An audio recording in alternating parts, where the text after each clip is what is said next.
ছাত্র আন্দোলনে এই 9 দফা দাবি কেন্দ্র থেকে ঘোষণা দেওয়া হয়েছিল, সেই 9 দফা দাবি আপনাদের সামনে আমরা তুলে ধরতে চাই।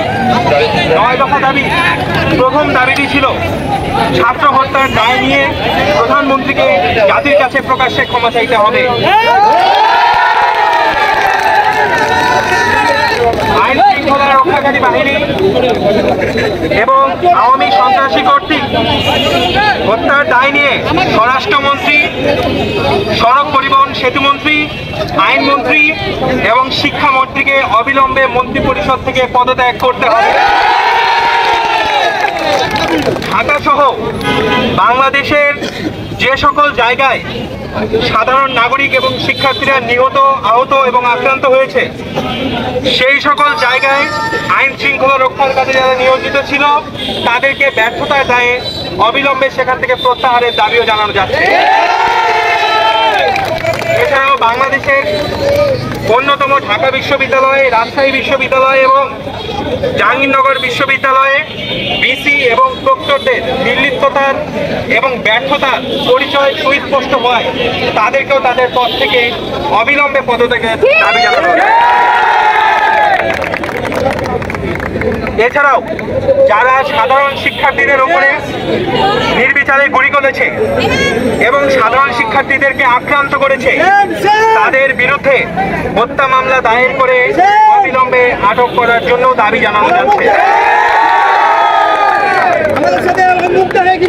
দেশব্যাপী যে সকল শিক্ষার্থী এবং সাধারণ নাগরিক আক্রান্ত হয়েছে, ক্ষতিগ্রস্ত হয়েছে, তাদেরকেও সরকারের পক্ষ থেকে যেন সহায়তা প্রদান করা হয়, এই দাবিও জানানো যাচ্ছে। পরিশেষে অত্যন্ত গুরুত্বপূর্ণ একটি দাবিগুলোর এই দাবিটি আমরা তুলে ধরছি। বাংলাদেশের সকল শিক্ষা প্রতিষ্ঠানে দলীয় লেজুর ভিত্তিক ছাত্র রাজনীতি আজীবনের জন্য নিষিদ্ধ। দলীয় লেজুর ভিত্তিক ছাত্র রাজনীতির পরিবর্তে ছাত্র সংসদের মাধ্যমে শিক্ষা প্রতিষ্ঠানগুলোতে শিক্ষার্থীদেরকে নেতৃত্ব গুণাবলী শেখানোর একটি ব্যবস্থা যেন সরকার গ্রহণ করে, সেই দাবি ছাত্র সমাজের পক্ষ থেকে জানানো যাচ্ছে।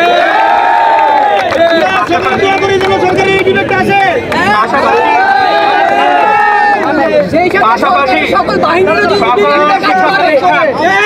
এবং আবাসিক হলগুলোকে অবিলম্বে দ্রুত সময়ের মধ্যে খুলে দেওয়ার জন্য দাবি জানানো যাচ্ছে এবং কোটা আন্দোলনের সঙ্গে সম্পৃক্ত আন্দোলনকারী বা নেতৃত্ব দানকারী কাউকে কোনো রকমের একাডেমিক এবং প্রশাসনিক হয়রানি করা হবে না, এই মর্মেও অঙ্গীকার জানানো যাচ্ছে।